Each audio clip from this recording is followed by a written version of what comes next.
The sound of shattering glass shattered the night silence. I ran to my kitchen just in time to see Thomas and his massive Great Dane climbing through my broken window.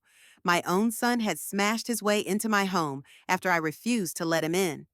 Thomas, stop, I shouted. Get out of my house right now, or I'm calling the police. But he was already inside, alcohol heavy on his breath. I'm your son, he slurred. I have a right to be concerned about your welfare. At 71 years old, I never imagined I'd feel afraid in my own home, afraid of the boy I'd raised and loved. As he pushed past me with Duke trailing behind, I realized this wasn't about family anymore. This was about power, control, and a man who believed my boundaries were optional. Little did Thomas know. By morning, I'd be sitting in my lawyer's office, setting in motion the legal battle that would change everything. If this story resonates with you, please hit the like button and subscribe for more true stories about family struggles, setting boundaries, and reclaiming your power. Tomorrow, I've saved something extra special just for you. If someone had told me 6 months ago that I'd be sleeping on a pull-out couch while a Great Dane claimed my master bedroom, I would have laughed in their face. Yet there I was at 3 a.m., listening to Duke's thunderous snoring through the wall of what used to be my sanctuary, while my own son treated me like an unwelcome guest in the house I've been paying for since 1987. The moment I discovered they'd installed a dog door in my bedroom wall, without asking my bedroom wall, I knew this wasn't about helping family anymore. This was about taking everything I'd worked for and calling it love. My name is Eleanor Wilson, and I'm 71 years old. Last Tuesday morning, I woke up on a fold-out couch in what used to be my own living room because my son decided his dog needed my bedroom more than I did. What happened next? Well, let's just say some lessons in respect have to be taught the hard way. I should have seen it coming when Thomas first asked to move back in. He was 45, recently divorced, and claimed he just needed a few months to get back on his feet. That was 8 months ago. What started as a temporary arrangement had slowly morphed into something I didn't recognize. My quiet mornings reading the newspaper became his loud business calls. My evening news became his video games. My peaceful dinners became his complaints about everything from the water pressure to the brand of coffee I bought. But the real shift happened when he brought Duke home 3 weeks ago. 160 pounds of slobbering, tail-wagging chaos that Thomas introduced as his emotional support animal. I'd always been a cat person, partial to quiet creatures that minded their own business. Duke was the opposite of quiet. He barked at every car, every neighbor, every shadow that dared cross our property line. More importantly, he was massive. My little two-bedroom ranch suddenly felt like a dollhouse trying to contain a small horse. The first night, Thomas set up Duke's bed in the living room. Fine, I thought. We could make it work. Animals need space, too. But by the third night, Duke had somehow migrated to my bedroom. Thomas claimed the dog had separation anxiety and needed to sleep near someone. Since Thomas was staying in the guest bedroom, which he'd claimed was too small for both him and the dog, Duke naturally gravitated toward the master bedroom where I slept. I woke up that first morning with Duke's massive head on my pillow, his breath warming my face like a furnace. When I mentioned it to Thomas over breakfast, he just shrugged and said Duke was still adjusting. Give it time, he said. The dog will settle down once he feels secure. But Duke didn't settle down. He claimed more territory each day. First, it was my bed, then my reading chair by the window, then the entire bedroom. Thomas installed a dog bed the size of a twin mattress right in the middle of my room, directly in front of my dresser. When I objected, Thomas looked at me like I was being selfish.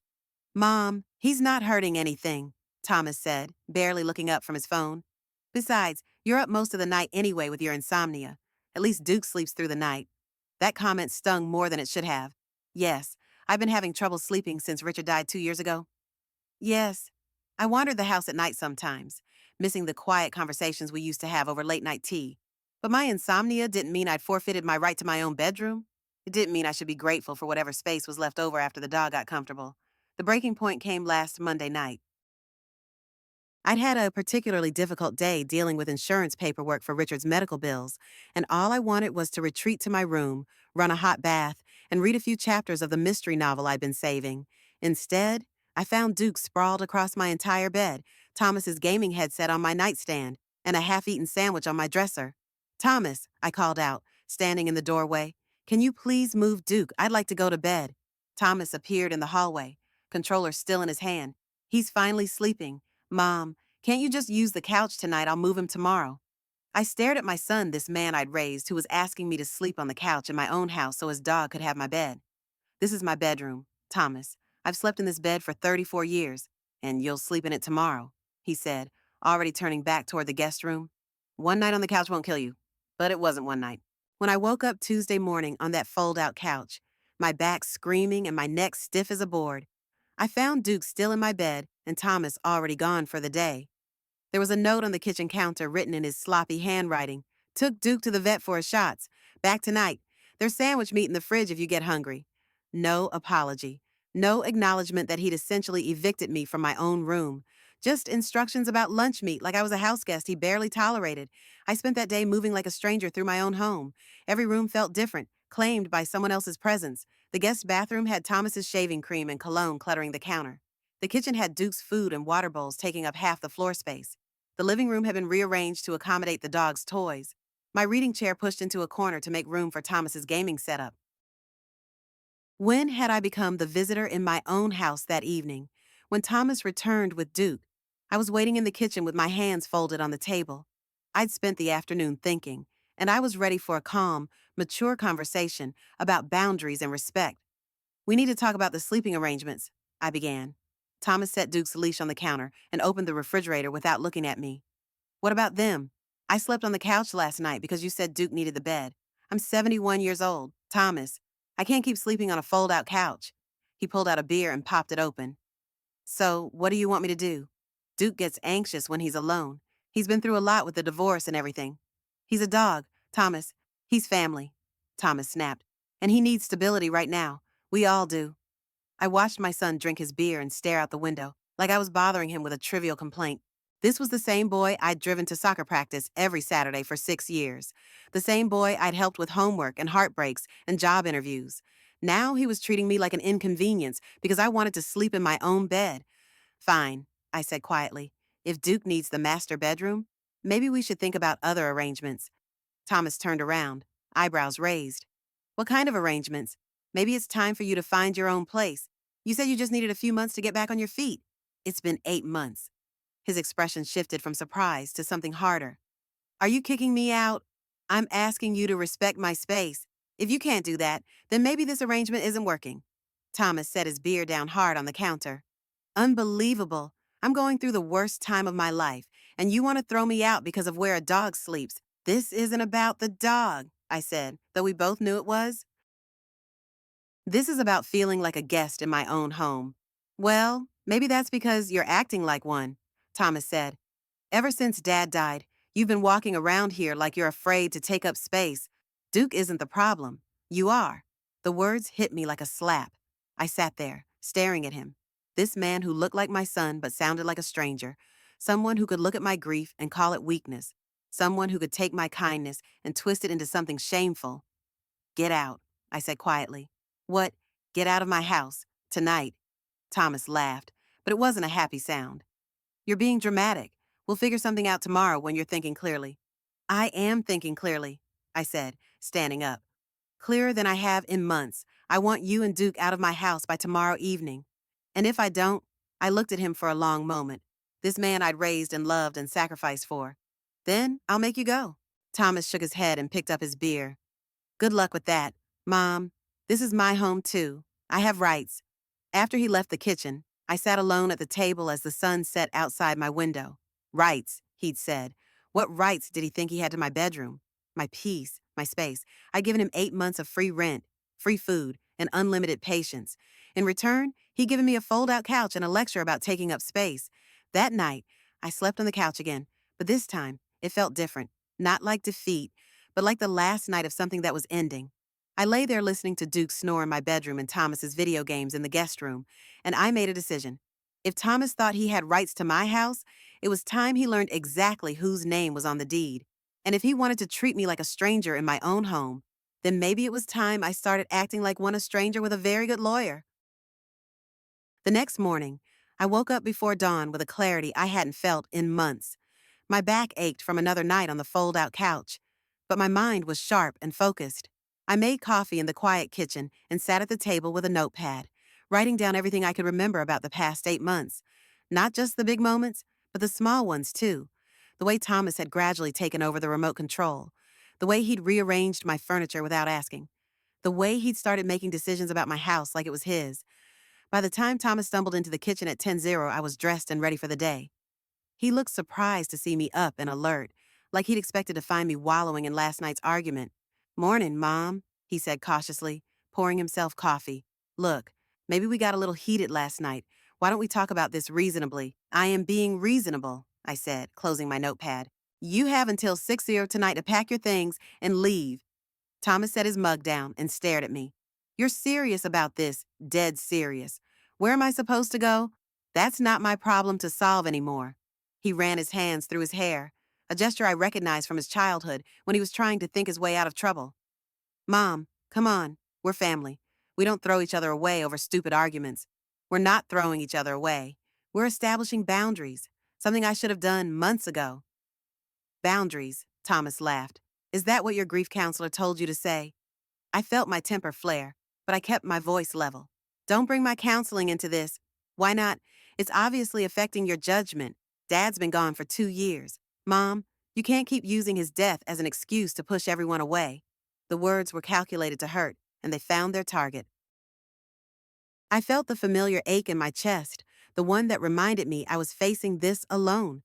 But underneath the hurt was something else: anger, clean, sharp anger at being manipulated by someone who was supposed to love me. "Your father's death isn't an excuse for anything," I said quietly. "But it did teach me something important. Life is short, and I'm not going to spend what's left of mine being disrespected in my own home." Thomas's expression shifted. He wasn't used to me fighting back. For 8 months, I'd absorbed his complaints, accommodated his needs, and swallowed my own frustration in the name of family harmony. Now, suddenly, I wasn't bending anymore. "What if I compromise?" he said, switching tactics. "What if Duke sleeps in the guest room with me? What if you find your own place? Mom, be reasonable. I'm still getting back on my feet financially. I need more time. You've had 8 months, and in those 8 months, you've taken over my house, disrespected my space, and last night, you had the audacity to tell me I was the problem. That doesn't sound like someone who needs more time. That sounds like someone who's gotten too comfortable." Thomas stood up abruptly, his chair scraping against the floor. "Fine. You want to be alone in this big house. You want to rattle around here by yourself, talking to Dad's ghost. Be my guest. But don't come crying to me when you realize you made a mistake." He stormed out of the kitchen, Duke trailing behind him. I heard doors slamming, heavy footsteps, the sound of someone packing in anger. Good, I thought. Let him be angry. Anger was honest. It was better than the fake concern and manipulation he'd been using to justify taking advantage of me. By noon, the house was quiet. Thomas had loaded his truck with his belongings and Duke's supplies, making sure I saw every box and bag as he carried them out. He was trying to make me feel guilty, to make me doubt my decision, but all I felt was relief. As his truck pulled out of the driveway, I walked through my house slowly, room by room. The guest bedroom looked empty, but not sad. The living room, with my reading chair back in its rightful place, felt like mine again. And my bedroom, with Duke's massive dog bed finally gone, felt like a sanctuary again. I sat on my own bed for the first time in days and called my sister Marilyn in Seattle. "How are you holding up?" she asked, her voice warm and familiar. "Better than I expected," I said. "I think I just fired my son." Marilyn laughed. "About time. I was wondering when you'd stop letting that boy walk all over you." "Was it that obvious?" "Honey, you've been tiptoeing around your own house for months. Every time we talked, you sounded like you were whispering so you wouldn't disturb anyone." She was right. I had been whispering in my own life, making myself smaller so Thomas could feel bigger. But I wasn't whispering anymore. That afternoon, I did something I hadn't done in months. I took a long, hot bath in my own bathroom without worrying about using up all the hot water. I read 3 chapters of my mystery novel in my reading chair by the window. I made myself a proper dinner and ate it at the kitchen table while watching the evening news at a reasonable volume. For the first time in 8 months, my house felt like home again. But my peace was short-lived. The next morning, I woke up to find Thomas's truck in my driveway again. He was sitting on my front porch with Duke at his feet, looking disheveled and tired. "I don't have anywhere else to go," he said when I opened the door. "Amanda won't let me stay there with Duke, and every apartment complex in town has a no-pets policy or wants a deposit I can't afford." I stood in the doorway in my robe, feeling the morning chill on my face. "That's unfortunate, but it's still not my problem. I'm your son. You're a 45-year-old man who told me I was the problem in my own house. Being my son doesn't give you the right to treat me like a doormat. Thomas stood up, and I could see the desperation in his eyes. Please, just give me one more chance. I'll keep Duke out of your room. I'll help with expenses. We can set up rules, boundaries, whatever you want. The boundary I want is you living somewhere else. I can't afford somewhere else right now. Then maybe you should have thought about that before you decided I was the problem. We stared at each other across the threshold of my house. I could see him calculating, trying to figure out which angle might work: the guilt angle, the family angle, the desperation angle. But I wasn't buying any of it anymore. What if I pay rent? He said finally. Real rent, like a real tenant. I don't want a tenant. I want my house back. Mom, please, I'm begging you. There was something in his voice, something broken and real that almost made me waver. Almost. But then I remembered the sound of Duke snoring in my bedroom while I lay on the couch with my back seizing up. I remembered Thomas telling me I was the problem. I remembered feeling like a stranger in my own home. The answer is no, Thomas. I'm sorry you're in a difficult situation, but you're going to have to figure it out without using my house as a safety net. I started to close the door, but Thomas put his hand against it. You can't just abandon me. I'm not abandoning you. I'm setting a boundary. There's a difference. What would Dad say about this? The question hit me like a punch to the stomach. Thomas knew exactly what he was doing, using my grief as a weapon.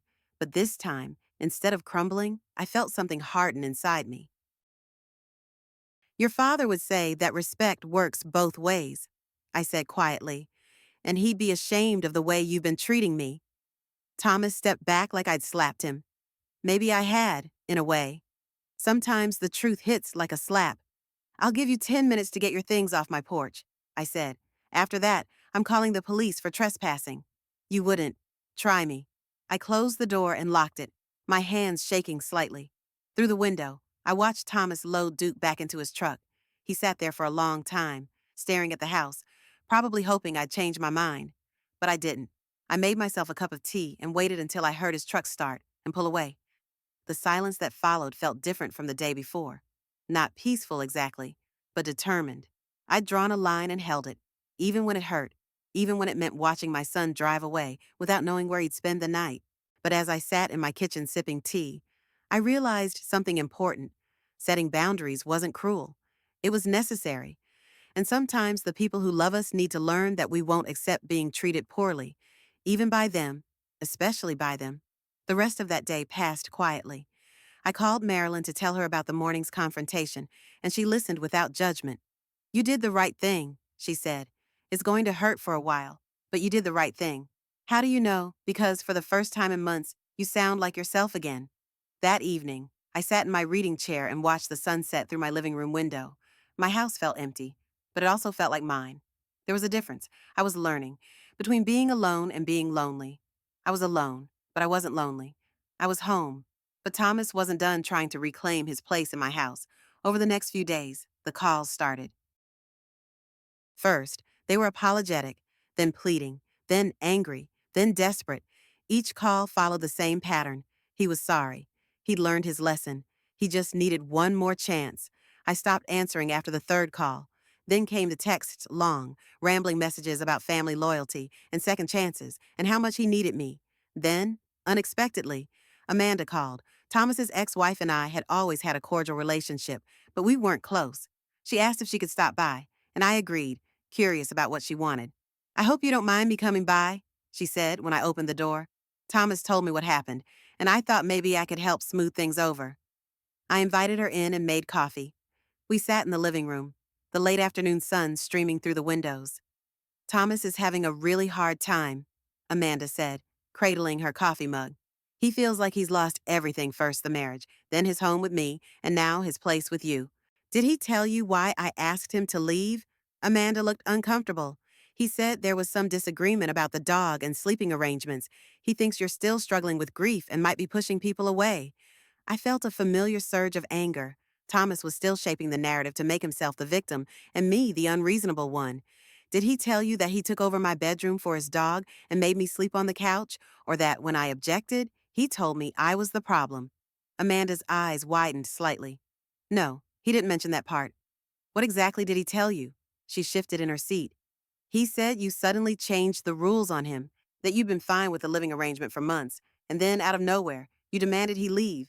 I nodded slowly. That's not what happened. But it doesn't surprise me that's how he's telling the story. We sat in silence for a few minutes. Amanda stared out the window, probably reconsidering her mission of mercy. You know, she said finally, when we were married, Thomas had a way of making me feel like I was overreacting whenever I stood up for myself. He'd apologize afterward, but somehow I always ended up being the one who compromised. That sounds familiar. I used to think it was just his way of avoiding conflict. Now I think it was his way of winning every argument without actually addressing the problem. Amanda stood up, smoothing her skirt. I should go. I'm sorry for bothering you with this. You weren't bothering me. I appreciate that you care about both of us. For what it's worth, I think you're doing the right thing. Thomas needs to learn that other people's kindness isn't weakness. After Amanda left, I sat in my quiet living room and thought about what she'd said. Thomas had a pattern of making people feel like they were overreacting when they stood up for themselves. He'd done it to Amanda during their marriage, and he'd been doing it to me for months. The only difference was that I'd finally stopped falling for it. That night, I slept peacefully in my own bed for the first time in weeks. No snoring dog, no gaming sounds from the next room, no walking on eggshells in my own house, just quiet, blessed quiet. But Thomas still wasn't done. The next morning, I found him sitting on my front porch again. But this time, he wasn't alone. My sister Marilyn was with him, and she looked uncomfortable. Marilyn, I said, opening the door. What are you doing here? Thomas called me, she said. He asked me to drive down from Seattle to help you two work things out. I looked at my sister, who'd driven 3 hours at the request of my son, and felt a familiar surge of anger. Thomas was using everyone in my life as ammunition in his campaign to get back into my house. That was thoughtful of you to come, I said, but unnecessary.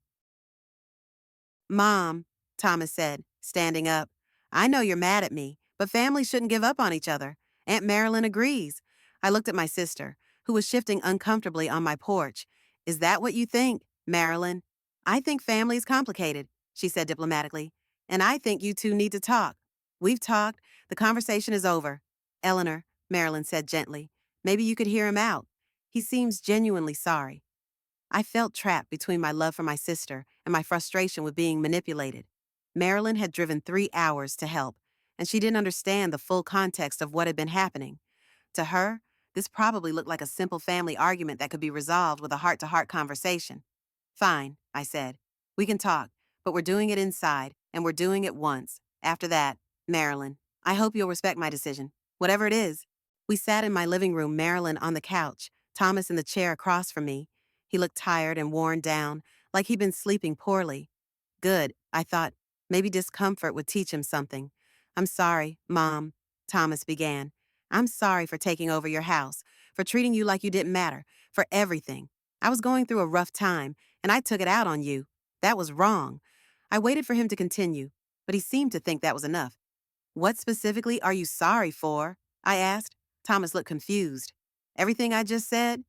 Be specific. What exactly did you do wrong? He glanced at Marilyn, who nodded encouragingly. I let Duke sleep in your room. What else? I didn't help with expenses like I should have. What else? Thomas was getting frustrated. I could see it in his face. I don't know what you want me to say. I want you to acknowledge what you actually did. Not just vague apologies, but specific recognition of how you treated me. Fine, I treated you badly. I'm sorry. Marilyn shifted uncomfortably on the couch. She could sense that this wasn't going the way she'd hoped. Thomas, I said quietly, when I asked you to move Duke out of my bedroom, what did you say? I don't remember exactly. You said Duke was family and needed stability. You suggested that my insomnia meant I didn't really need the bedroom anyway. I was trying to find a solution that worked for everyone. No, you were dismissing my needs in favor of a dog's comfort.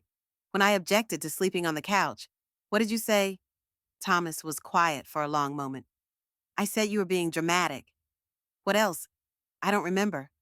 You said I was acting like a guest in my own home because I was afraid to take up space. You said my grief was the problem, not your behavior. Marilyn's eyes widened. She was finally starting to understand why I'd been so firm in my boundaries. I was upset, Thomas said. People say things they don't mean when they're upset. Do they? When I'm upset, I don't attack people's grief or try to make them feel small. When I'm upset, I don't take over other people's bedrooms and then act like they're being unreasonable when they object. Thomas looked at Marilyn desperately. Aunt Marilyn, you see what I mean? She's not giving me any room to make this right. What would making it right look like? I asked. Me moving back in. Us being a family again? Why would you moving back into my house make things right? Because that's what families do. They stick together. I looked at my son, this man who still thought that family meant having unlimited access to other people's resources and patience, who thought that love meant never having to face consequences for your actions. Thomas, I said, families do stick together, but they also respect each other. They don't take advantage of each other's kindness. They don't attack each other's grief when they don't get their way. And they don't think that being related gives them the right to treat each other poorly. I never treated you poorly. You took over my bedroom without asking. You dismissed my needs when I objected. You rearranged my furniture and changed my routines without consulting me. You made me feel like a stranger in my own home. How is that not treating me poorly? Thomas was quiet for a long time. Finally, he looked up at me with something that might have been genuine remorse. I didn't think of it that way, he said quietly. I thought I was just trying to make the best of a difficult situation. By making me invisible in my own life, I didn't mean to make you invisible. But you did. And when I tried to become visible again, you told me I was the problem. Marilyn had been quiet during this exchange, but now she spoke up. Thomas, your mother has a point. You can't treat someone's home like it's your personal space and then act surprised when they object. Thomas looked between us, probably realizing that his reinforcement wasn't coming. So, what do you want? He asked me. What would it take for you to forgive me? I do forgive you, I said. But forgiveness doesn't mean pretending it didn't happen, and it doesn't mean giving you another chance to do it again. So, that's it. You're just done with me. I'm done with being treated like a convenience in my own life. If you can figure out how to have a relationship with me that doesn't involve taking advantage of my kindness, I'm open to that, but it's not going to happen with you living in my house. Thomas stood up abruptly. This is ridiculous. You're throwing away our relationship over a bedroom and a dog. No, Thomas. You threw away our relationship when you decided your comfort was more important than my dignity. He stormed out of the house, slamming the door behind him. Marilyn and I sat in the sudden quiet, listening to his truck start and drive away. I'm sorry, Marilyn said finally. I thought I was helping. You were trying to help, but Thomas has been manipulating this situation from the beginning. He's very good at making other people feel like they're being unreasonable when they stand up to him. Marilyn nodded slowly. I can see that now. When he called me, he made it sound like you were being stubborn over a minor disagreement. That's his pattern. Make the other person's boundaries sound unreasonable, then recruit allies to pressure them into backing down. Well, he won't be recruiting me again. I'm sorry I got pulled into this. Marilyn stayed for dinner, and we had a good conversation about boundaries and family dynamics. She told me about her own struggles with her adult children and how hard it had been to learn that love didn't mean accepting poor treatment. You know, she said as she was getting ready to leave, you seem stronger than you have in a long time. I feel stronger. It's amazing what happens when you stop apologizing for taking up space in your own life. After Marilyn left, I sat in my quiet house and reflected on the day. Thomas had finally shown his true colors in front of a witness, which felt validating in a way I hadn't expected. For months, I'd been second-guessing myself, wondering if I was being too sensitive or unreasonable. Now I knew I wasn't. But I also knew this wasn't over. Thomas was persistent, and he still believed he could find the right combination of pressure and manipulation to get what he wanted. He'd proven that by involving Marilyn, and I suspected there would be other attempts. I was right. Over the next week, Thomas tried several more approaches. He had his friend Dave call me to vouch for his character. He sent flowers with a note about how much he missed me. He even had my grandchildren, his kids, with Amanda call to ask when they could visit Grandma again. That last one was the hardest to handle. Zach and Emma were 12 and 14, and they didn't understand why their father couldn't live with me anymore. They just knew they couldn't come over as often because their dad was staying in a motel. Grandma, Emma said during one of these calls, Daddy says you're mad at him. Can't you just forgive him? My heart ached for these kids who were caught in the middle of adult problems they couldn't understand. I'm not mad at your daddy, sweetheart, I said. Sometimes adults have to make difficult decisions about how they want to live. Your daddy and I are figuring out how to have a good relationship while living in different places. But why can't he just live with you? The house is big enough. How do you explain to a child that their father spent 8 months treating their grandmother like an inconvenient roommate? How do you tell them that forgiveness doesn't always mean pretending nothing happened? Sometimes people need their own space to be happy. I said. That doesn't mean we don't love each other. After I hung up from talking to Emma, I sat in my kitchen feeling the weight of the situation in a new way. It was one thing to set boundaries with Thomas, but seeing how it affected my grandchildren made everything more complicated. They didn't deserve to be caught in the middle of this mess, but I also couldn't let guilt about their confusion drive me back into accepting unacceptable treatment. I called Amanda that evening to talk about the kids and how to handle their questions. I don't want them to think this is their fault, I told her, but I also don't want to badmouth Thomas to them. You're handling it perfectly, Amanda said. I've been trying to explain it in age-appropriate ways. Emma understands better than Zach, but they're both struggling with the change. What has Thomas told them? Amanda was quiet for a moment. He's told them that you're going through a hard time since their grandfather died, and that you need space to figure things out. I felt a familiar flash of anger. Even now, Thomas was using my grief as an explanation for his own consequences, making it sound like this was about my emotional state rather than his behavior. That's not accurate, I said carefully. I know, but it's easier for them to understand than the real situation. They don't need to know that their father was treating you poorly. Amanda was right. Of course, the children didn't need the details of their father's selfishness, but it frustrated me that Thomas got to maintain his image as the caring son dealing with his difficult, grieving mother. Amanda, can I ask you something? Of course. During your marriage, did Thomas ever make you feel like you were being unreasonable when you stood up for yourself? Amanda sighed deeply. All the time. He had this way of making every conflict about my emotional state rather than his behavior. If I complained about something he did, suddenly the problem was that I was being too sensitive or hormonal or stressed from work. How did you deal with it? I stopped complaining, which, in retrospect, was exactly what he wanted. He trained me to accept whatever he dished out by making the alternative feel worse than the original problem. This conversation with Amanda crystallized something I'd been feeling but couldn't articulate. Thomas hadn't just been inconsiderate about the bedroom situation. He'd been systematically training me to accept less and less respect in my own home, using my love for him and my natural desire to avoid conflict as weapons against my own well-being. The next morning, I made a decision that surprised even me. I called a locksmith. I need all the locks changed on my house, I told the woman who answered the phone. Any particular reason breaking lost keys? I need to control who has access to my property. The locksmith, a competent woman named Rita, who looked to be about my age, arrived that afternoon with new deadbolts and door handles.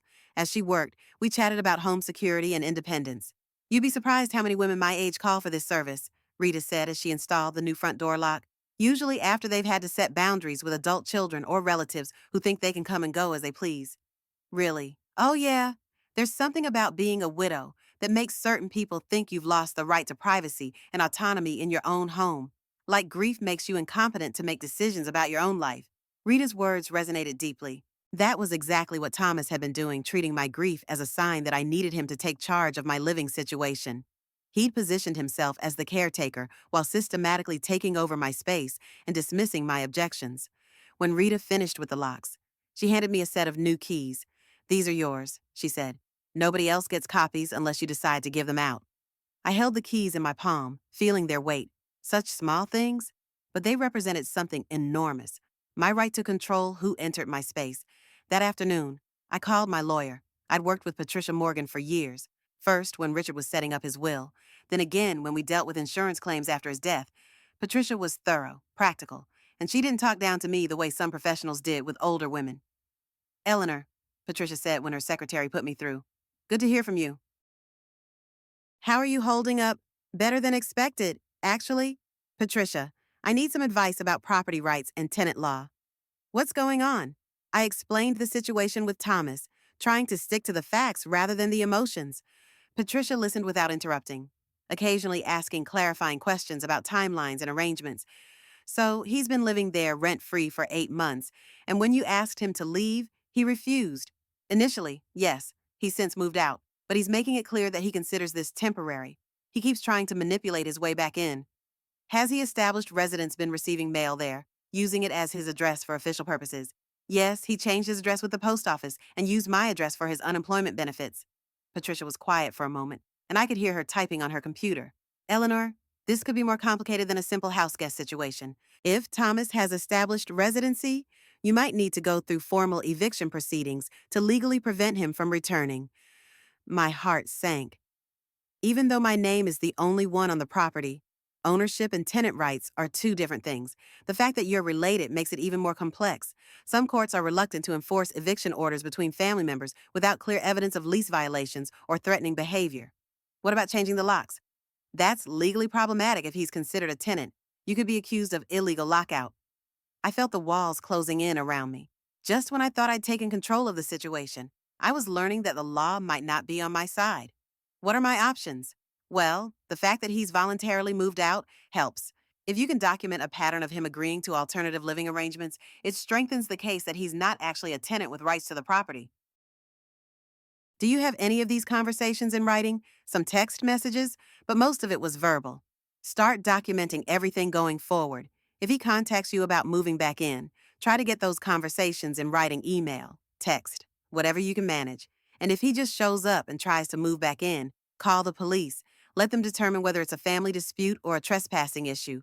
The more documentation you have of him agreeing to live elsewhere, the better. After I hung up with Patricia, I felt deflated. I thought that owning my house meant I could control who lived in it. But apparently, the law was more complicated than that. Thomas might have rights to my property simply because he'd been staying there long enough to call it home. But I wasn't going to let legal complexity scare me into backing down. If anything, it reinforced how important it was to maintain clear boundaries. I couldn't afford to let Thomas think he could manipulate his way back into my house, especially if doing so might give him legal standing to stay. That evening, as if he could sense my renewed determination, Thomas called. "Mom," he said, his voice carefully controlled. "I've been thinking about our conversation the other day. I think maybe I was too emotional to really hear what you were saying." "What do you think I was saying?" "That you need more respect and consideration." "I get that. I was going through my own stuff, and I wasn't paying attention to how my choices were affecting you." This was a more sophisticated approach than his previous attempts. Instead of dismissing my concerns or recruiting allies, he was acknowledging them while positioning himself as someone who'd learned from the experience. "I appreciate you saying that." So, I was thinking, what if we tried a different arrangement? What if I found my own place, but we could still see each other regularly? Maybe I could come over for dinner sometimes, or help you with yard work or errands. It sounded reasonable, the kind of relationship I might actually want with my adult son. But I'd learned to be suspicious of Thomas's reasonable sounding proposals. That could work. I've been looking at apartments, but it's tough out there. Landlords want first and last month's rent, plus a security deposit. It's more than I've got saved right now. And there it was, the real reason for the call. Not an apology, but another angle on getting financial help. "I'm sorry to hear that." So I was wondering if maybe, just temporarily, I could move back in while I save up. I'd pay you rent. Of course. And I respect your space. Duke could stay with a friend. I closed my eyes, feeling tired suddenly. "Thomas, we've been over this. The answer is no." "Mom, please, I'm just asking for a little help to get on my feet." "You've had 8 months of help. What you're asking for now is another chance to take advantage of my kindness. I'm not giving you that chance." "So that's it. You're just going to let me struggle when you have a perfectly good house with an empty bedroom." "Yes, that's exactly what I'm going to do. Because your struggles are not my responsibility to solve, especially when you've shown me repeatedly that you don't respect my boundaries." Thomas was quiet for a long moment. When he spoke again, his voice had hardened. "Fine, I get it. You've made your choice, but don't expect me to forget this." After we hung up, I sat in my kitchen feeling both sad and determined. Thomas still saw my boundaries as punishment rather than protection. He still thought that my refusal to let him use my house was a personal rejection rather than a necessary step in reclaiming my dignity. The next day, I called Patricia Morgan again. "I've been thinking about Thomas's claim that he has rights to my house," I told her. "I want to make sure my property is protected, not just now, but in the future." "That's smart," Patricia said. "If you're concerned about Thomas challenging your wishes, there are some additional protections we can put in place." "What kind of protections?" "We could establish a living trust that specifies exactly how your property should be handled. We could also add language that explicitly disinherits anyone who contests the will or attempts to manipulate you regarding your property." "Would that prevent Thomas from claiming he has rights to the house?" "It would make it much more difficult, especially if we document your current mental competency and your clear intention to maintain control over your property." We spent the next hour revising my estate documents and creating new protections. It felt strange to be taking legal action to protect myself from my own son, but it also felt necessary. "Patricia," I said as we finished up, "do you think I'm being too harsh?" Other people seem to think I should give Thomas another chance. Patricia leaned back in her chair and studied me for a moment. Eleanor, I've been practicing law for 30 years, and I've seen a lot of family disputes over property and money. In my experience, the people who think you're being too harsh are usually the people who've never had to set boundaries with someone who refuses to respect them. But he's my son, and you're his mother. That relationship goes both ways. He owes you respect and consideration just as much as you owe him love and support. Patricia's words stayed with me as I drove home. I'd been so focused on what I owed Thomas as his mother that I'd forgotten what he owed me as my son. That evening, I called Marilyn to tell her about the estate planning meeting. Are you sure that's necessary? She asked. It seems like you're preparing for war. I'm preparing to protect myself. There's a difference. But Thomas is family. Surely he wouldn't try to take your house. Marilyn, a month ago, I would have said Thomas would never treat me like a stranger in my own home. I've learned not to assume what he will and won't do. Marilyn was quiet for a moment.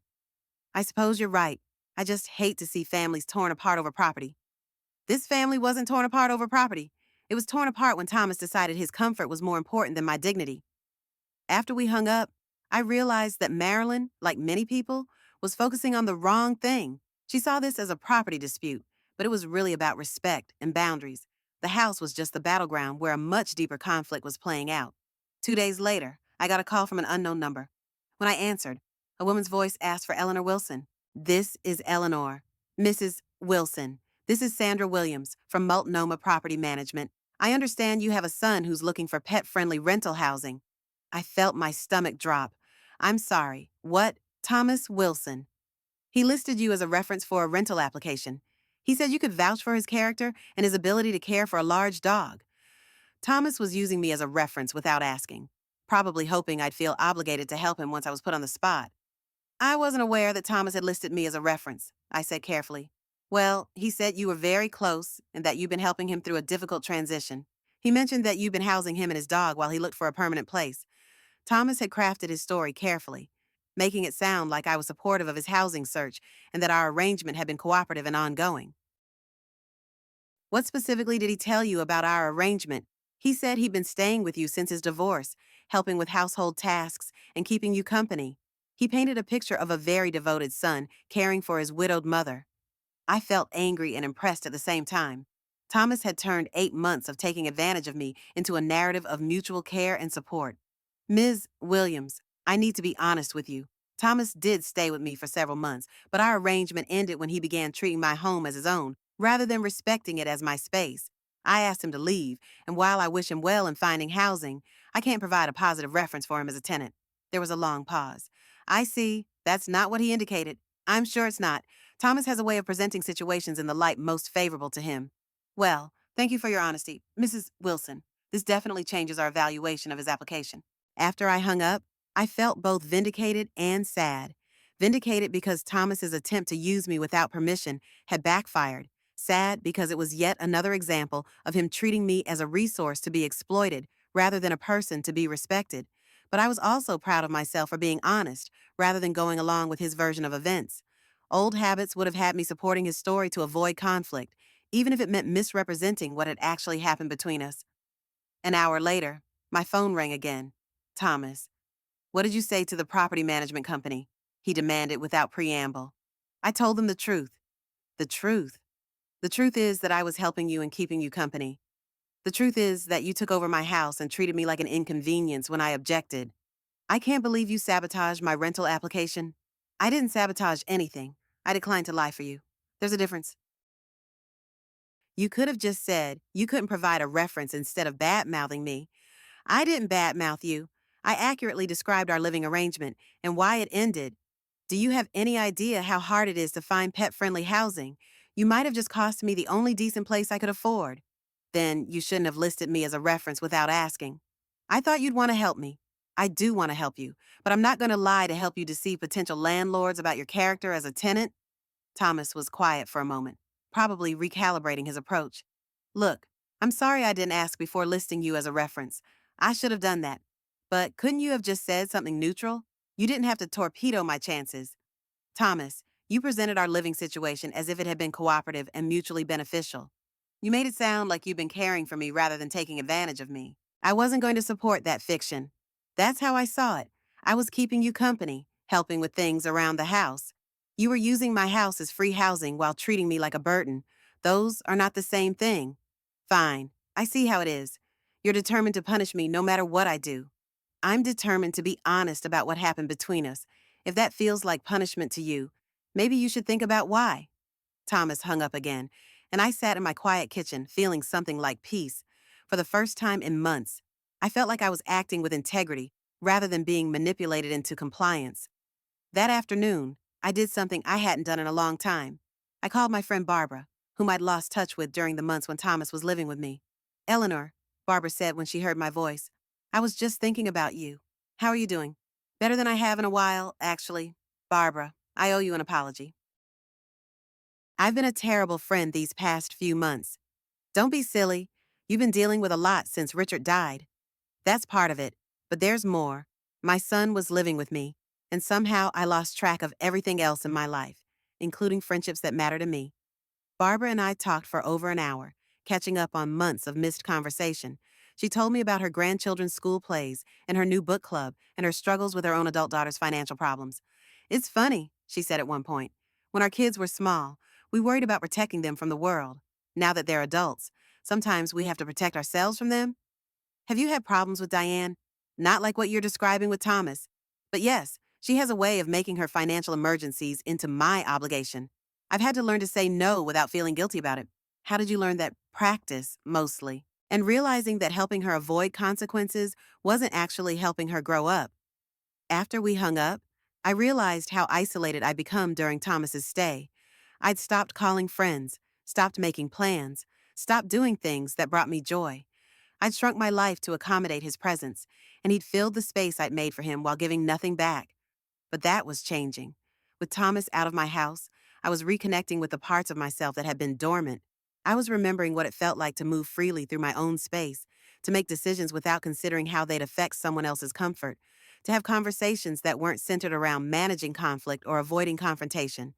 That weekend, I did something I hadn't done in months. I invited Barbara over for lunch.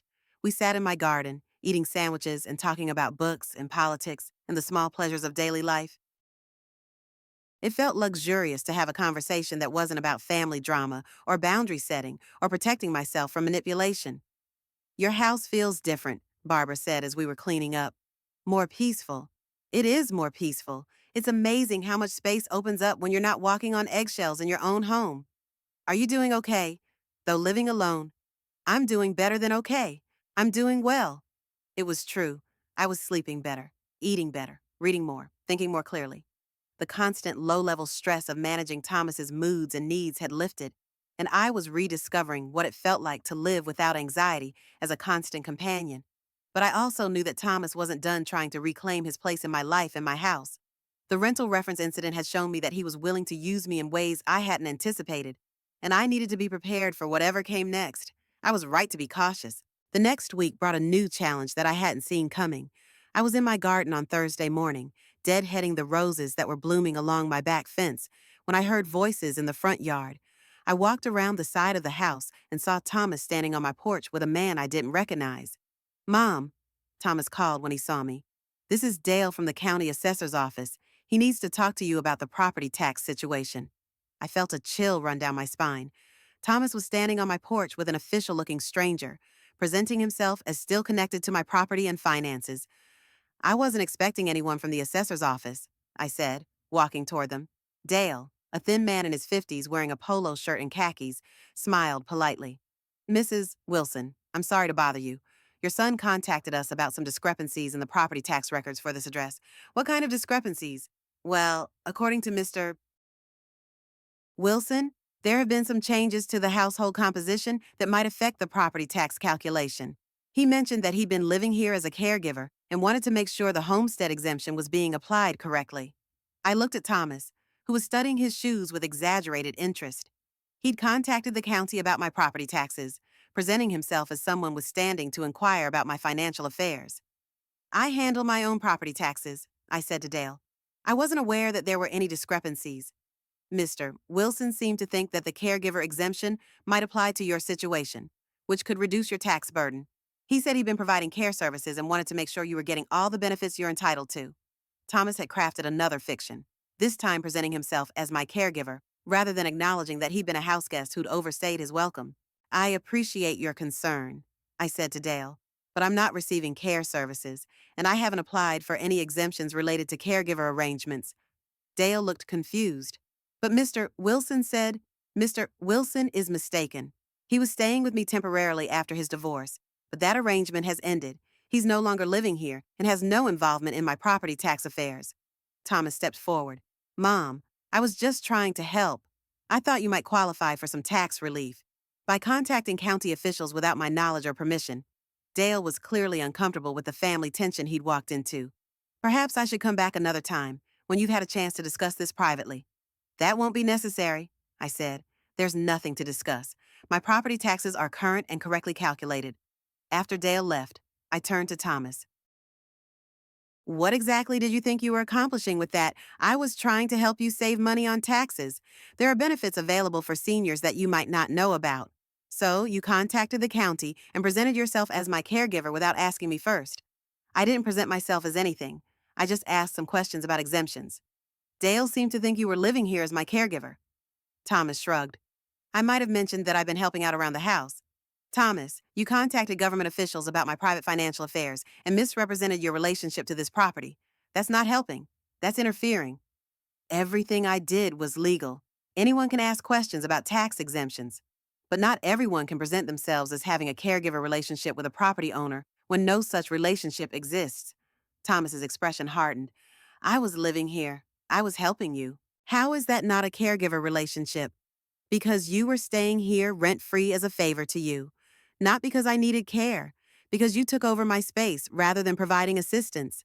Because when I asked you to respect my boundaries, you told me I was the problem. So now you're rewriting history to make yourself the caregiver and me the dependent. Thomas stepped closer, and for a moment, I thought he might try to push past me into the house. But then he seemed to catch himself. You know what, fine? Have it your way. But don't come crying to me when you realize you need help and there's no one around to provide it.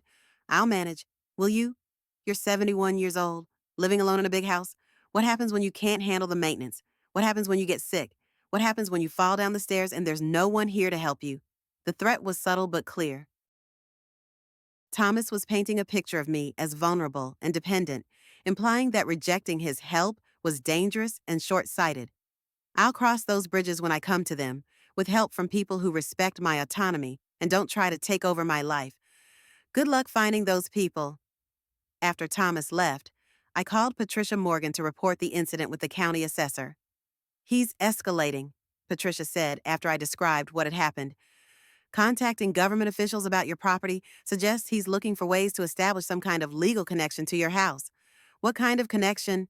If he could establish that he'd been providing care services, he might try to claim that he has some right to continue living there. Or he might try to argue that you're not competent to manage your own affairs. My blood ran cold. Could he do that? It would be difficult, especially since you're clearly competent in managing your affairs well. But it shows that he's thinking strategically about ways to regain access to your property. What should I do? Document everything. Keep records of these contacts, especially instances where he misrepresents his relationship to you or your property. If he escalates further, we might need to consider a restraining order. A restraining order against my own son.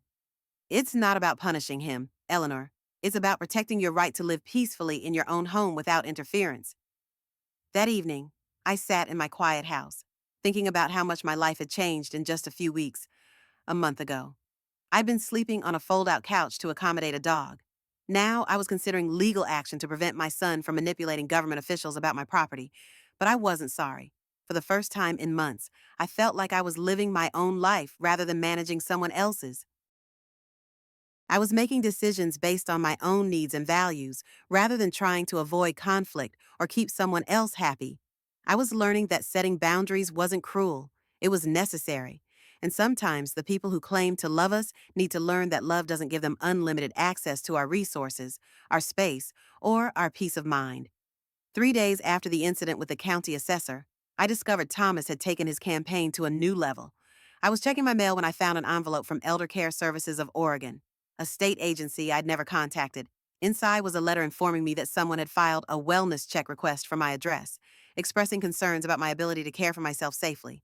The letter was professional and polite, but the implications were terrifying. Someone had contacted the state and suggested I might be suffering from cognitive decline or living in unsafe conditions. The letter requested permission to schedule a home visit to assess my living situation and determine if I needed assistance. I didn't have to guess who had made the report. My hands shook as I read the letter a second time. Thomas had escalated from manipulating rental references and tax assessors to involving state agencies and questioning my competency. This wasn't just about getting back into my house anymore. This was about undermining my fundamental right to make decisions about my own life. I called Patricia Morgan immediately. "This is serious, Eleanor," she said after I read her the letter. "Adult Protective Services doesn't investigate frivolous complaints, but they also don't have unlimited resources to verify the credibility of every report they receive. What does this mean for me? It means you need to take this very seriously. If the state determines that you're unable to care for yourself, they can recommend guardianship proceedings. In extreme cases, they can remove you from your home. But I'm perfectly capable of caring for myself. I know that, and you know that. But Thomas is trying to create a paper trail that suggests otherwise. The county assessor visit. Now, this wellness check request. He's building a case. A case for what? For having you declared incompetent so he can take control of your affairs, including your house. I felt sick. My own son was trying to have me declared mentally incompetent so he could steal my home. It was so far beyond anything I'd imagined him capable of that I could barely process it. What do I do about the wellness check? Cooperate fully, let them visit, show them that your house is clean and safe, demonstrate that you're managing your affairs competently, but also document everything. Take photos of your house, gather financial records that show you're handling your bills appropriately, and ask your doctor for a letter confirming your mental competency. Should I tell them that I think my son filed the report? Not unless they ask directly. Just focus on showing them that the concerns in the report are unfounded. I spent the next 2 days preparing for the wellness check. I cleaned the house, gathered financial records, and called my doctor to request a letter about my cognitive status. I also took photos of every room, documenting that my living conditions were safe and appropriate. When the caseworker, a compassionate woman named Liz, arrived, I was ready. I showed her around my home, explained my daily routines, and provided documentation of my financial management and health care. Liz was professional but warm, and I could tell she was quickly seeing that the concerns in the report were unfounded. "Mrs. Wilson," she said as we sat in my living room after the tour, "I want to be transparent with you. The report we received suggested that you might be experiencing cognitive decline and struggling to maintain a safe living environment, but what I'm seeing today doesn't align with those concerns at all. May I ask who filed the report?" I asked, already knowing the answer. Liz hesitated. "Reports are generally confidential, but in this case, I think it's relevant for you to know. The report was filed by your son, Thomas Wilson." I nodded, not trusting myself to speak. "Mrs. Wilson, is there something I should know about your relationship with your son?" I took a deep breath. "My son lived with me for 8 months after his divorce. When I asked him to leave because he wasn't respecting my boundaries, he became difficult. He's made several attempts to regain access to my home, including contacting the county assessor about my property taxes and listing me as a reference for apartments without my permission." Liz nodded thoughtfully. "Unfortunately, this isn't the first time I've seen adult children use protective services as a tool to control elderly parents who are asserting their independence. What happens now, based on what I've observed today, I'll be filing a report that indicates the concerns were unfounded. I'll recommend that no further action be taken. But I want you to know that if Thomas escalates his behavior, you have resources available to you." Liz left me with information about senior legal services, support groups, and emergency contacts. I thanked her for her professionalism and understanding, feeling a mix of relief and renewed anger at Thomas's manipulation. That evening, just as I was preparing dinner, there was a pounding on my front door. I looked through the peephole to see Thomas, his face flushed with anger. I opened the door, but left the security chain in place. "You talked to them, didn't you?" he demanded. "You turned the social worker against me." I answered her questions honestly. "Thomas, that's all.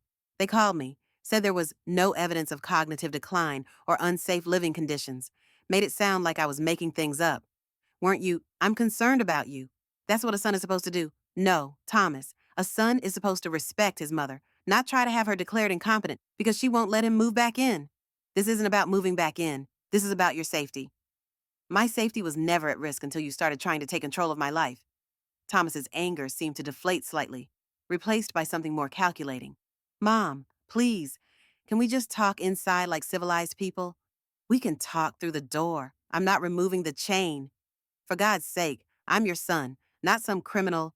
My son who filed a false report with Adult Protective Services suggesting I'm mentally incompetent. My son who misrepresented himself to the county assessor. My son who's standing on my porch right now, yelling at me for not opening the door. Tell me, Thomas, why should I trust you? Thomas was quiet for a moment, visibly struggling to control his emotions. Then he sighed heavily. Fine, have it your way. But this isn't over. As he walked back to his truck, I closed the door and leaned against it, my heart pounding. Thomas's parting words weren't just angry. They were a promise. He wasn't going to stop trying to regain control.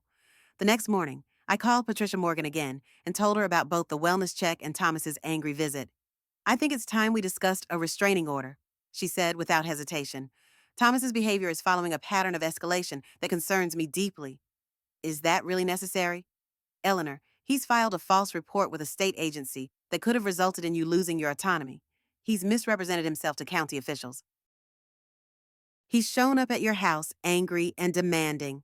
These aren't the actions of someone who respects boundaries. These are the actions of someone who's becoming increasingly desperate and potentially dangerous. I closed my eyes, trying to reconcile the image of my little boy, the one who'd made me Mother's Day cards with crayon and construction paper, with the man who was now trying to have me declared incompetent. What would a restraining order do? It would legally prohibit Thomas from contacting you, coming to your home, or interfering with your affairs in any way. It would give you the power to call the police if he violates these conditions. Most importantly, it would create an official record of his pattern of harassment, which would be crucial if he continues to escalate. And if he violates it, then he faces legal consequences, potentially including fines or jail time. Jail time for my son. Eleanor, I understand this is difficult, but Thomas's behavior isn't just annoying or frustrating, it's potentially dangerous. He's systematically trying to undermine your autonomy and gain control of your assets. This isn't how a loving son treats his mother. After we hung up, I sat in my garden, watching butterflies flit among the roses. The idea of taking legal action against my own child felt like the ultimate failure as a mother. But the alternative, allowing Thomas to continue his campaign to control my life, was unthinkable. That evening, as I was preparing for bed, my doorbell rang. It was late, after 9:00, and I wasn't expecting anyone. I approached the door cautiously and looked through the peephole. It was Thomas, and he wasn't alone. Duke was with him, and Thomas had a duffel bag slung over his shoulder. Even through the peephole, I could tell he'd been drinking. Mom, he called through the door.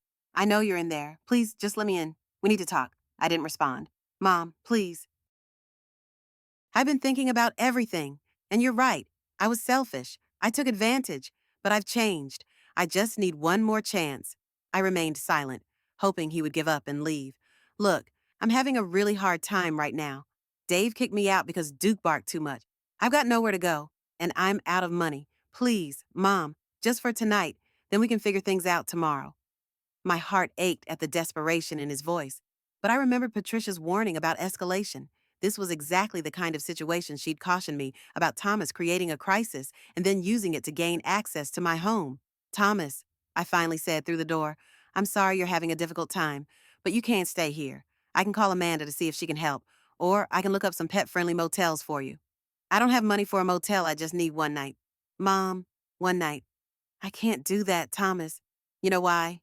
There was a moment of silence, and then I heard a thud against the door, like he'd slammed his palm against it. I'm your son, he shouted.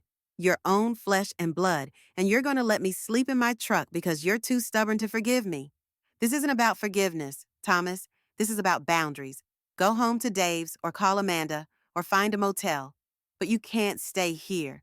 Fine. You want boundaries, I'll show you boundaries. I heard him walk away, and I breathed a sigh of relief. But then there was a crash from the side of the house, followed by the sound of breaking glass. I ran to the kitchen window just in time to see Thomas and Duke climbing through my broken window. Thomas had smashed it with something, probably the large rock that now lay on my kitchen floor amid shards of glass. Thomas, stop, I shouted. Get out of my house right now, or I'm calling the police. But Thomas was already inside, standing in my kitchen with Duke beside him. The smell of alcohol was strong, even from across the room. I'm your son, he said, his voice slurred slightly. I have a right to be concerned about your welfare. You have a right to be concerned. You don't have a right to weaponize state agencies against me when I make decisions you don't like. Thomas pushed past me into my living room. Before I could stop him, Duke trotted in behind him, immediately making himself at home on my carpet. Thomas, I didn't invite you in. I'd like you to leave. We need to talk, really talk, without lawyers and investigators and all this other nonsense you've dragged into our family.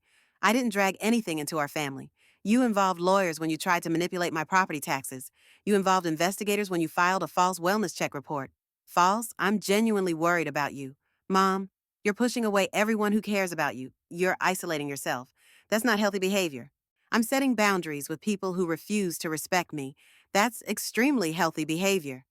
Thomas sat down in my reading chair without being invited, Duke settling on the floor beside him. They looked perfectly at home, as if this were their house and I were the intruder. Look, Thomas said, his voice taking on the reasonable tone he used when he was trying to manipulate me. I know I made some mistakes when I was staying here before. I get that. But we can work things out. We're family. We worked things out. You agreed to live somewhere else. I agreed under duress. You threatened to kick me out if I didn't comply with your demands. I asked you to respect my space in my own house. When you refused, I asked you to leave. Those weren't unreasonable requests. It wasn't reasonable to ask you not to take over my bedroom. It wasn't reasonable to expect me to keep a large dog in a tiny guest room. We were back to the same argument we'd been having for weeks. Thomas still didn't understand why his comfort wasn't more important than my autonomy. He still couldn't grasp that being my son didn't give him the right to reorganize my life around his needs. Thomas, this conversation is going in circles. I've made my position clear. You're welcome to visit, but you're not welcome to live here. What if we tried a trial period? What if I moved back in for just a month to see if we could make it work with better communication? No. What if I paid market rate rent and we had a formal rental agreement? No. What if Duke stayed somewhere else and it was just me? No. Why are you being so stubborn about this? I'm not being stubborn. I'm being clear about my boundaries. Your boundaries are unreasonable. My boundaries are mine to set. Thomas stood up abruptly, startling Duke. Fine. You want to be alone? You want to push away the only family you have left? Be my guest. But don't expect me to keep trying to have a relationship with someone who's determined to punish me forever. I'm not punishing you. I'm protecting myself. From what? From someone who loves you? From someone who treats my love like a weapon to be used against me. Thomas called Duke and headed toward the door. This isn't over, Mom. Families don't just give up on each other. Some families don't give up. Other families learn to respect each other's boundaries. After Thomas left, I locked the door and sat in my living room, shaking slightly. He'd been drinking, which made him more unpredictable, and he'd forced his way into my house despite my clear request that he leave. I was starting to feel genuinely unsafe. I called Patricia Morgan's emergency number. Eleanor, what's wrong? I described Thomas's evening visit, including his apparent intoxication and his insistence on entering my house without permission. That's breaking and entering, Patricia said. Or, at minimum, trespassing. You asked him to leave, and he refused. I don't want to have my son arrested, but you want to be safe in your own home. Eleanor, this is escalating beyond family drama. Thomas is showing signs of becoming genuinely dangerous. What are my options? You can file for a restraining order, given the pattern of behavior you've documented, including the false state reports and tonight's incident. I think we'd have a strong case. A restraining order against my own son. A restraining order against someone who's threatening your safety and autonomy. The fact that he's your son doesn't give him the right to harass you or enter your property without permission. I lay awake most of that night, wrestling with the decision. Part of me still hoped that Thomas would come to his senses and accept the boundaries I'd set. But a larger part of me was tired of living in fear of his next escalation. By morning, I'd made my decision. I called Patricia and asked her to begin the process of filing for a restraining order. I want my house and my life back, I told her. If that requires legal action, then that's what we'll do. Patricia filed the restraining order petition that afternoon, documenting the pattern of harassment, the false state reports, and Thomas's increasing willingness to ignore my clearly stated boundaries. The temporary order was granted immediately, giving me legal protection while we waited for the full hearing. When the deputy served Thomas with the restraining order papers, he called me immediately. A restraining order, he shouted into the phone. You got a restraining order against your own son. I got a restraining order against someone who is harassing me and refusing to respect my clearly stated boundaries. This is insane. You're treating me like a criminal. I'm treating you like someone who filed false reports with state agencies.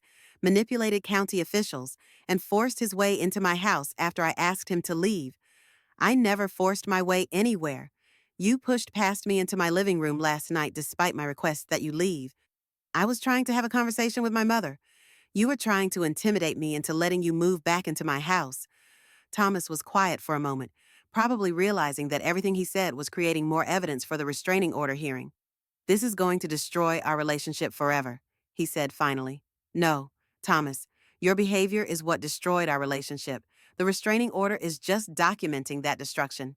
The restraining order hearing was scheduled for the following Friday. I spent the week gathering documentation with Patricia's help. The letter from Elder Care Services, records of Thomas's contact with the county assessor, photos of my house showing that it was clean and well maintained, the letter from Dr. Chen confirming my competency, and a detailed timeline of Thomas's escalating behavior. Amanda called me the night before the hearing. Mrs. Wilson, I heard about the restraining order. Are you okay? I'm as okay as someone can be when they have to take legal action against their own child. I want you to know that I support your decision. I probably should have warned you about Thomas's pattern of escalation when people set boundaries with him. You tried to warn me, in your way. I just wasn't ready to hear it. The kids are asking questions about why they can't see you. I've been trying to explain without going into details about their father's behavior. What have you told them? That sometimes adults have disagreements that require legal solutions, and that it doesn't mean anyone stops loving anyone else? That's perfect. I don't want them to think this is their fault, or that I don't want to see them. Would you be open to supervised visits? Maybe at my house when Thomas isn't around. I'd love that, once this legal situation is resolved and things settle down. The hearing was held in a small courtroom with just the judge, Patricia, Thomas, and his court-appointed attorney, and me. Thomas looked nervous and angry, occasionally glaring at me like I was betraying him by protecting myself. Patricia presented our case methodically, documenting each incident and showing the pattern of escalation. She presented the wellness check report that found no basis for concerns about my competency, the letter from my doctor confirming my mental and physical health, and photographs of my well-maintained home. Thomas's attorney tried to portray the situation as a family disagreement, being blown out of proportion by legal intervention. He argued that Thomas's actions had been motivated by genuine concern for my welfare, and that a restraining order would unfairly prevent a son from checking on his elderly mother. But when the judge asked Thomas directly about the false wellness check report and his contact with county officials about my property, Thomas's answers were evasive and unconvincing. Mr. Wilson, the judge said, you contacted Adult Protective Services with concerns about your mother's competence. When they investigated, they found those concerns to be unfounded. Can you explain the discrepancy? I was worried about her isolation and her decision-making after my father died. But you filed the report only after she asked you to move out of her house. Correct. The timing was coincidental. You also contacted the county assessor about property tax exemptions related to caregiving services you claimed to provide. Is that correct? I was trying to help her save money on taxes. Without her knowledge or consent, Thomas hesitated. I thought she'd appreciate the help. The judge reviewed the documentation for several minutes before rendering her decision. The court finds that Mr. Wilson has engaged in a pattern of behavior that constitutes harassment of the petitioner. This includes filing false reports with state agencies, attempting to manipulate county officials regarding the petitioner's property, and refusing to respect clearly stated boundaries regarding the petitioner's residence. She granted a 1-year restraining order prohibiting Thomas from contacting me directly, coming within 500 feet of my house, or interfering with my property or financial affairs. Mr. Wilson, the judge continued, the court understands that family relationships are complicated, but your mother has the right to live peacefully in her own home without harassment. If you violate this order, you will face criminal charges. As we left the courthouse, Thomas caught up with me in the parking lot, staying just outside the 500-foot boundary specified in the restraining order. I hope you're happy, he called out. You've legally cut your only child out of your life. I've legally protected myself from someone who refused to respect my boundaries, I called back. Don't expect me to come running when you need help. I won't. Patricia drove me home, and we sat in my driveway for a few minutes, discussing what the restraining order meant practically. He can't contact you directly, but he might try to use third parties, Patricia warned. If he does, document it and let me know. What about my grandchildren? The order doesn't prevent them from contacting you, but it does prevent Thomas from using them as intermediaries to communicate with you. And if he violates the order, call the police immediately. Violating a restraining order is a criminal offense. That evening, I sat in my quiet house with a cup of tea, processing what I'd accomplished. I'd legally established my right to live without harassment in my own home. I'd documented Thomas's pattern of manipulation and escalation. I'd proven to the state, the courts, and myself that I was perfectly capable of managing my own affairs. But I'd also had to take legal action against my own son, something I'd never imagined I'd need to do. It felt like a failure of motherhood, even though I knew intellectually that I'd had no choice. Marilyn called that night to check on me.